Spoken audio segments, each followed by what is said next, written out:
ಭಾರತ ಪಾಕಿಸ್ತಾನದ ನಡುವೆ ಕದನ ವಿರಾಮ ಘೋಷಣೆ ಆಗಿದೆ. ಈ ಹಿನ್ನೆಲೆಯಲ್ಲಿ ಈಗ ಬೆಳಿಗ್ಗೆ 11 ಗಂಟೆಗೆ ರಕ್ಷಣಾ ಇಲಾಖೆ ಸುದ್ದಿಗೋಷ್ಠಿಯನ್ನು ಕೂಡ ಕರೆದಿದೆ. ಕದನ ವಿರಾಮದ ಬಗ್ಗೆ ರಕ್ಷಣಾ ಇಲಾಖೆಯಿಂದ ಮಾಹಿತಿ ಹೊರಬೀಳಲಿದೆ. 11 ಗಂಟೆಗೆ ರಕ್ಷಣಾ ಇಲಾಖೆ ಸುದ್ದಿಗೋಷ್ಠಿಯನ್ನ ಕರೆದಿದೆ. ನಿನ್ನೆ ಸಂಜೆ 5 ಗಂಟೆಯಿಂದ ಭಾರತ ಪಾಕಿಸ್ತಾನದ ನಡುವೆ ಕದನ ವಿರಾಮ ಘೋಷಣೆಯಾಗಿದೆ. ಇದರ ಬೆನ್ನಲ್ಲೇ ಇವತ್ತು ರಕ್ಷಣಾ ಇಲಾಖೆಯಿಂದ ಸುದ್ದಿಗೋಷ್ಠಿ.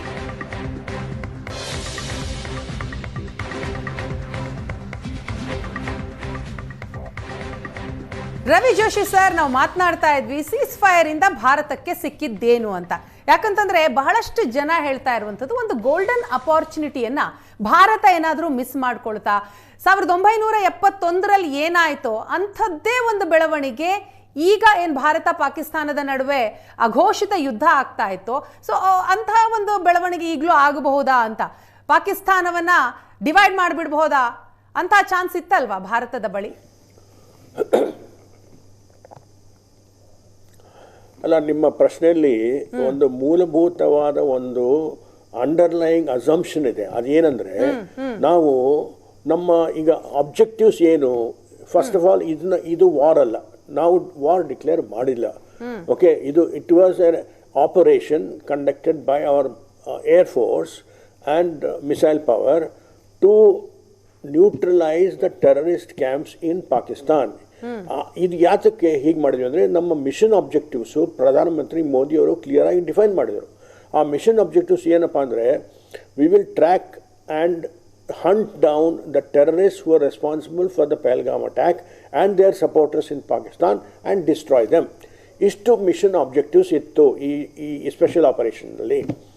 Okay, namma ee operation nalli it was not an agenda for us to get back POK or to separate Balochistan from Pakistan. ಇದು ನಮ್ಮ ಅಜೆಂಡಾ ಇದ್ದಿಲ್ಲ. ಸೊ ನಿಮ್ಮ ಪ್ರಶ್ನೆಯಲ್ಲಿ ಮತ್ತು ನಿಮ್ಮ ಪ್ಯಾನೆಲ್ನಲ್ಲಿ ಬಹಳಷ್ಟು ಜನ ಸಂತೃಪ್ತಿ ತೋರಿಸ್ತಾ ಇದ್ದಾರಲ್ಲ, ಅವ್ರಿಗೆ ಈ ಮಾತು ಅರ್ಥ ಆಗಬೇಕು.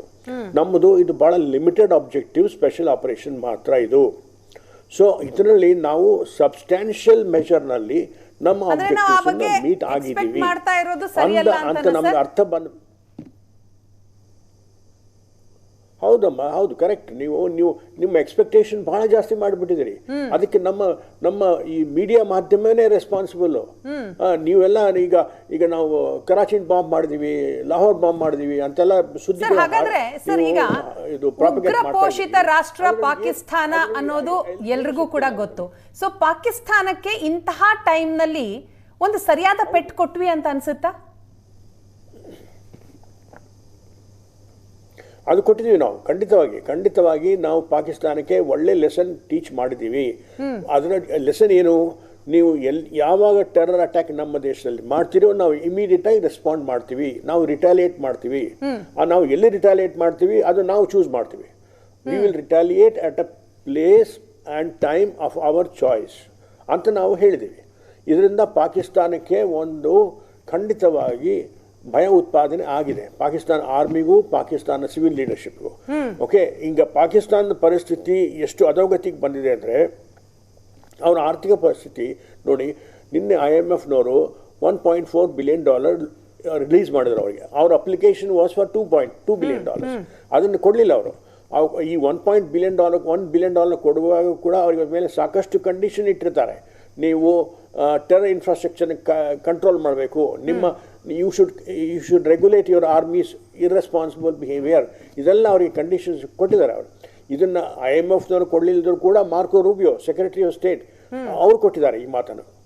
ಸೊ ಇದು ಒಳ್ಳೆ ಕ್ಲಿಯರ್ ಆಗಿ ಎಲ್ಲ ದೇಶಗಳಿಗೂ ಗೊತ್ತು. ಬಟ್ ಪಾಕಿಸ್ತಾನ ಈ ಸೀಸ್ ಫೈರ್ನ ಒಂದು ವಿಕ್ಟ್ರಿ ಅಂತ ತೋರಿಸ್ತಾ ಇದೆ, ನಮ್ಮ ನ್ಯಾಷನಲ್ ಆನರ್ ಈಸ್ ರಿಸ್ಟೋರ್ಡ್ ಅಂತ ತೋರಿಸ್ತಾ ಇದೆ. ಅದು ಸುಳ್ಳದು, ಅದು ನೀವೇ ಹೇಳಿದ್ರಿ. ಈಗ Pakistan is making all kinds of fake main reason ಈ ಸೀಸ್ ಫೈರ್ ಗೆ ಅಂತಂದ್ರೆ IMA ಇಂದ ಸಾಲ ತೆಗೆದುಕೊಳ್ಳೋದಿಕ್ಕೆ ಈಗ 2 ದಿವಸ ಆದ್ಮೇಲೆ the whole world will forget what kind of a claim Pakistan made. But what the world will not forget is that Pakistan is a terror sponsoring state, and Pakistan is economically bankrupt, and Pakistan army is becoming more and more irresponsible and adventurous, which will be a doom for that country. ಇದನ್ನು world remembers very clearly. ಇದು ಪ್ರಪಂಚಕ್ಕೆಲ್ಲರಿಗೂ ಗೊತ್ತು. ಅಮೆರಿಕಾಗೆ ಗೊತ್ತು, Russia ಗೊತ್ತು, ಚೈನಾಗೆ ಗೊತ್ತು. So ಎಲ್ಲ ದೇಶಗಳಿಗೂ ಪಾಕಿಸ್ತಾನದ ವಾಸ್ತವಿಕತ ನಿಜವಾದ ಪರಿಸ್ಥಿತಿ ಏನು ಅನ್ನೋದು ಗೊತ್ತು. ಸೊ ನಾವು ಇದರ ಬಗ್ಗೆ ಮಾತನಾಡಲಿಕ್ಕೆ ಉಪಯೋಗ ಇಲ್ಲ. ಅದು there is no need for us.